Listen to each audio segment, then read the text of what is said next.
Welcome to the Bible in 365 days. This is episode 3. This is going to be Genesis chapter 8 through 11. Chapter 8. And God remembered Noah and every living thing, and all the cattle that was with him in the ark, and God made a wind to pass over the earth, and the waters assuaged. The fountains also of the deep and the windows of heaven were stopped, and the rain from heaven was restrained, and the waters returned from off the earth continually, and after the end of 150 days the waters were abated. And the ark rested on the 7th month, on the 17th day of the month, upon the mountains of Ararat. And the waters decreased continually until the 10th month. In the 10th month, on the 1st day of the month, were the top of the mountain seen. And it came to pass, at the end of the 40 days, that Noah opened the window of the ark which he had made. And he sent forth a raven, which went forth to and fro, until the waters were dried up from off the earth. Also he sent forth a dove from him, to see if the waters were abated from off the face of the ground. But the dove found no rest for the sole of her foot. And she returned unto him into the ark, for the waters were on the face of the whole earth. Then he put forth his hand, and took her, and pulled her unto him into the ark. And he stayed yet another 7 days, and again he sent forth the dove out of the ark. And the dove came in to him in the evening, and lo, in her mouth was an olive leaf plucked off. So Noah knew that the waters were abated from off of the earth. And he stayed yet another 7 days, and sent forth the dove, which returned not again unto him any more. And it came to pass in the 601st day, in the 1st month, and the 1st day of the month, the waters were dried up from off the earth. And Noah removed the covering of the ark, and looked, and behold, the face of the ground was dry. And in the 2nd month, on the 7th and 20th day of the month, was the earth dried. And God spake unto Noah, saying, Go forth of the ark, thou and thy wife, and thy sons' wives with thee. Bring forth with thee every living thing that is with thee, of all flesh, both of fowl, and of cattle, and of every creeping thing that creepeth upon the earth, that they may breed abundantly in the earth, and be fruitful, and multiply upon the earth. And Noah went forth, and his sons, and his wife, and his sons' wives with him. Every beast, every creeping thing, and every fowl, and whatsoever creepeth upon the earth, after their kind, went forth out of the ark. And Noah built an altar unto the Lord, and took of every clean beast, and of every clean fowl, and offered burnt offerings on the altar. And the Lord smelled a sweet savor. The Lord said in his heart, I will not again curse the ground any more for man's sake. For the imagination of man's heart is evil from his youth, neither will I again smite any more everything living as I have done. While the earth remaineth, seedtime and harvest, and cold and heat, and summer and winter, and day and night shall not cease. Chapter 9. And God blessed Noah and his sons, and said unto them, Be fruitful, and multiply, and replenish the earth. And the fear of you and the dread of you shall be upon every beast of the earth, and upon every fowl of the air, upon all that moveth upon the earth, upon all the fishes of the sea. Into your hand are they delivered. Every moving thing that liveth shall be meat for you, even as the green herb have I given you all things. But flesh with the life thereof, which is the blood thereof, shall you not eat. And surely your blood of your lives will I require. At the hand of every beast will I require it, and at the hand of man, at the hand of every man's brother will I require the life of man. Whosoever sheddeth man's blood, by man shall his blood be shed, for in the image of God made he man. I found these last 2 verses to be a little confusing. I am using a Gutenberg Project King James Version, which is a translation from the original Latin text. The New International Version, chapter 9, verse 4, 5, and 6 reads, But you must not eat meat that has its lifeblood still in it, and for your lifeblood I will surely demand an accounting. I will demand an accounting from every animal, and from each human being too. I will demand an accounting for the life of another human being. Whoever sheds human blood, by humans shall their blood be shed, for in the image of God has God made mankind. Going back to chapter 9, starting at verse 7. And you, be ye fruitful and multiply, bring forth abundantly in the earth, and multiply therein.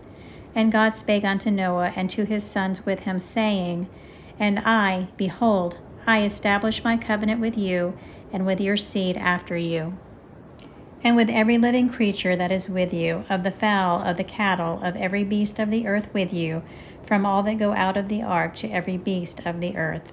And I will establish my covenant with you.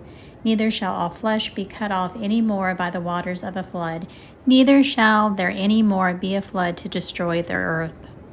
And God said, This is the token of the covenant which I make between me and you and every living creature that is with you for perpetual generations.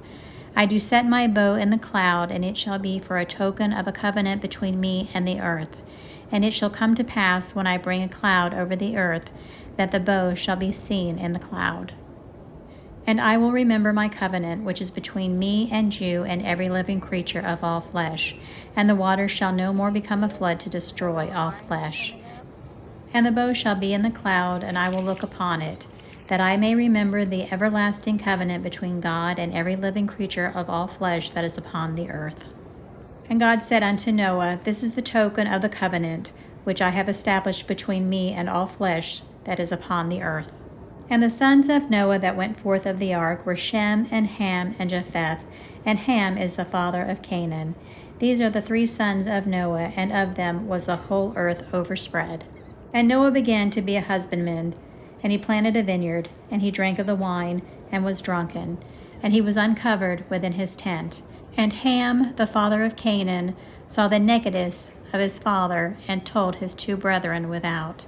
And Shem and Japheth took a garment, and laid it upon both of their shoulders, and went backward, and covered the nakedness of their father, and their faces were backward, and they saw not their father's nakedness. And Noah awoke from his wine, and knew what his younger son had done unto him. And he said, Cursed be Canaan, a servant of servants shall he be unto his brethren. And he said, Blessed be the Lord God of Shem, and Canaan will be his servant. God shall enlarge Japheth, and he shall dwell in the tents of Shem, and Canaan shall be his servant. And Noah lived after the flood 350 years. And all the days of Noah were 950 years, and he died. Chapter 10. Now these are the generations of the sons of Noah, Shem, Ham, and Japheth, and unto them were sons born after the flood. The sons of Japheth, Gomer, and Magog, and Madai, and Javan, and Tubal, and Meshech, and Tyrus. And the sons of Gomer, Ashkenaz, Riphath, and Togarmah. And the sons of Javan, Elisha, Tarshish, Kittim, and Dodanim. By these were the isles of the Gentiles divided in their lands, every one after his tongue, after their families, in their nations. And the son of Ham, Cush, Mizraim, and Phut, and Canaan. And the sons of Cush, Seba, and Havilah, and Sabtat, and Ramah, and Sabtika. And the sons of Ramah, Sheba, and Dedan. And Cush begot Nimrod. He began to be a mighty one in the earth. He was a mighty hunter before the Lord. Wherefore it is said, even as Nimrod was mighty hunter before the Lord, and the beginning of his kingdom was Babel, and Erech, and Akkad, and Calneh in the land of Shinar. Out of that land went forth Ashur, and builded Nineveh, and the city of Rehoboth and Calah, and Raisin between Nineveh and Calah, the same is the great city. And Mizraim begat Ludim, and Nanamim, and Luhabim, and Naphahim, and Pathrusim, and Calsulhim, out of whom came Philistim, and Caphtorim. And Canaan begat Sidon, his firstborn, and Heth, and the Jebusite, and the Amorite, and the Girgasite, and the Hivite, and the Archite, and the Sinite, and the Arvadite, and the Zemarite, and the Hamathite, and afterwards the family of the Canaanites spread abroad. And the border of the Canaanites was from Sidon, as thou comest to Gerar unto Gaza, as thou goest on to Sodom and Gomorrah and Admah and Zeboim, even unto Lasha. These are the sons of Ham after their families, after their tongues, in their countries and in their nations. Unto Shem also, the father of all the children of Eber, the brother of Japheth the elder, even to him were children born. The children of Shem, Elam, Ashur, and Arphaxad, and Lud, and Aram. And the children of Aram, Uz, and Hul, and Gether, and Mash. And Arphaxad begat Salah, and Salah begat Eber. And unto Eber were born 2 sons. The name of one was Peleg, for his days was the earth divided, and his brother's name was Joktan.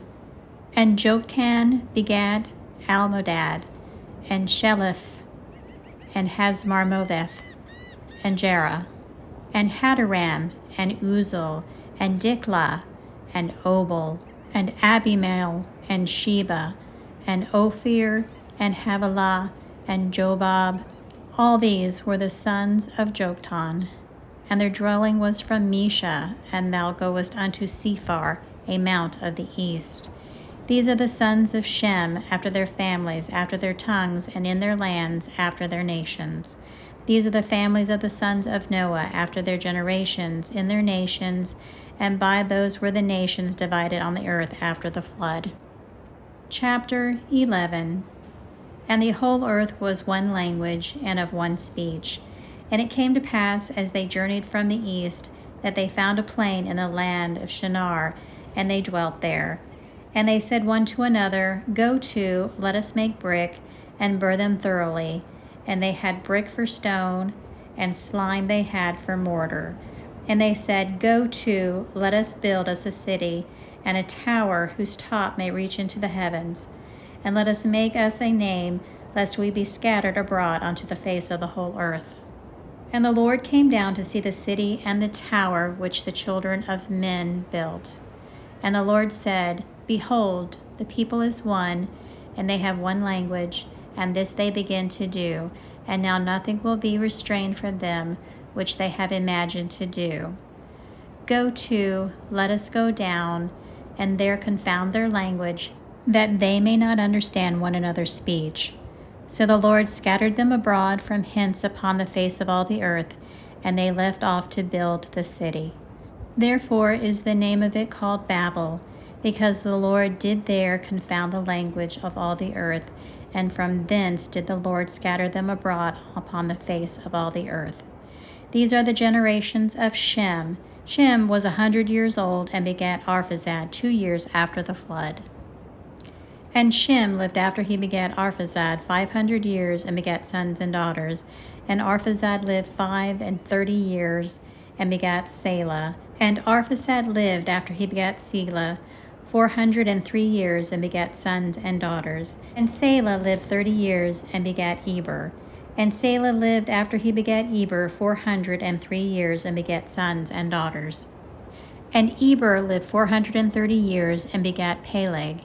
And Eber lived after he begat Peleg 430 years, and begat sons and daughters. And Peleg lived 30 years, and begat Reu. And Peleg lived after he begat Reu 209 years, and begat sons and daughters. And Reu lived 230 years, and begat Serug. And Reu lived after he begat Serug 207 years, and begat sons and daughters. And Serug lived 30 years, and begat Nahor. And Serug lived after he begat Nahor 200 years, and begat sons and daughters.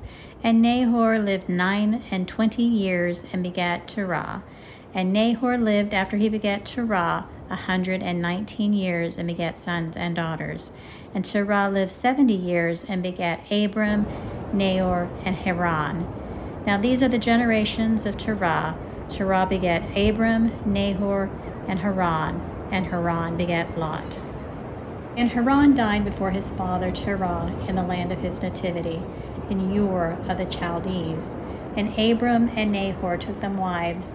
The name of Abram's wife is Sarai, and the name of Nahor's wife is Milcah, the daughter of Haran, and the father of Milcah, and the father of Iscah. But Sarai was barren, she had no child.